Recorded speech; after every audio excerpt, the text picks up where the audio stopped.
ഖുർആൻ്റെ മേലെ കൾച്ചർ വരുന്നു. ഇപ്പോൾ മക്കയിൽ ആ കഴബാലയത്തിൽ സ്ത്രീകൾക്ക് പോകാം, അവിടെ തൊടാം. കേരളത്തിലെ സ്ത്രീകൾ മുഴുവൻ പോകുന്നു, തൊടുന്നു, ആ കഴബാലയം തൊടുന്നു, അതിനെ പ്രദക്ഷിണം വയ്ക്കുന്നു.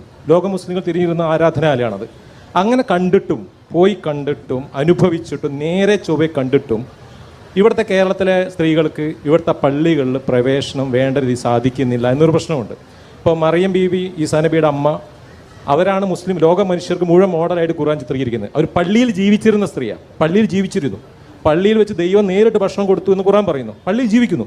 എന്നിട്ടും ഇത് കണ്ടിട്ടും വായിച്ചിട്ടും കേരളത്തിലെ മുസ്ലിം സ്ത്രീകൾക്ക് പള്ളിയിൽ പ്രവേശനം മറ്റു മതക്കാരെ അതിനൊക്കെ അപ്പുറത്ത് സാധിക്കേണ്ടത് 1400 വർഷമായിട്ട് സ്ത്രീകൾ പോകുന്നു, സാധിക്കാത്തത് എന്ത് കൊണ്ടായിരിക്കും എന്ന് മാഡത്തിന് മറുപടി അറിയാമോ? ഈ ചോദ്യം കുറച്ച് ഇതാണ്, എനിക്കറിയാം.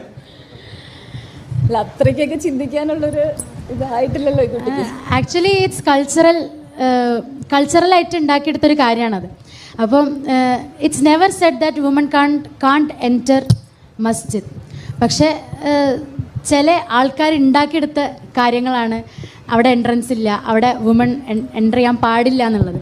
അപ്പം that should be change. That is also part of woman revolution and I think it will be change soon. ഇതൊക്കെ പറയുമ്പോൾ നമ്മുടെ പ്രിയപ്പെട്ട സഹോദരിമാർ ചിലപ്പോൾ വിചാരിക്കും, ഇങ്ങനെയൊക്കെ ആയിട്ട് ഞങ്ങളെ പള്ളിയിലേക്ക് പോകാൻ മുസ്ലിയാമാർ സമ്മതിക്കുന്നില്ലല്ലോ. സുബ്ഹാനല്ലാഹ്, അത് ഞങ്ങളാരും അങ്ങനെ ഒരു തീരുമാനമെടുത്തതല്ല.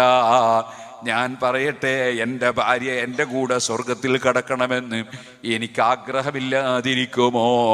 എൻ്റെ ഉമ്മ എൻ്റെ കൂടെ സ്വർഗത്തിൽ കടക്കണമെന്ന് ഞാൻ ആശിക്കാതിരിക്കുമോ? അങ്ങനെ കേരളത്തിൽ കഴിഞ്ഞു പോയവരും ജീവിച്ചിരിക്കുന്നവരുമായ ഏത് മുതഅല്ലിമീങ്ങളുണ്ടോ, ഏത് മുഅല്ലിമീങ്ങളുണ്ടോ, ഏത് വലിയ വലിയ ആലിമീങ്ങൾ കഴിഞ്ഞു പോയവരുണ്ടോ, അവരാരും അവരുടെ ഭാര്യമാരെയോ ഉമ്മമാരെയോ പെങ്ങന്മാരെയോ പള്ളിയിലേക്ക് വിളിച്ചില്ലല്ലോ, കൊണ്ടുപോയില്ലല്ലോ. എന്താണ് കാരണം? നബി സല്ലല്ലാഹു അലൈഹി വസല്ലമ തങ്ങളാണ് നമ്മുടെ നേതാവ്.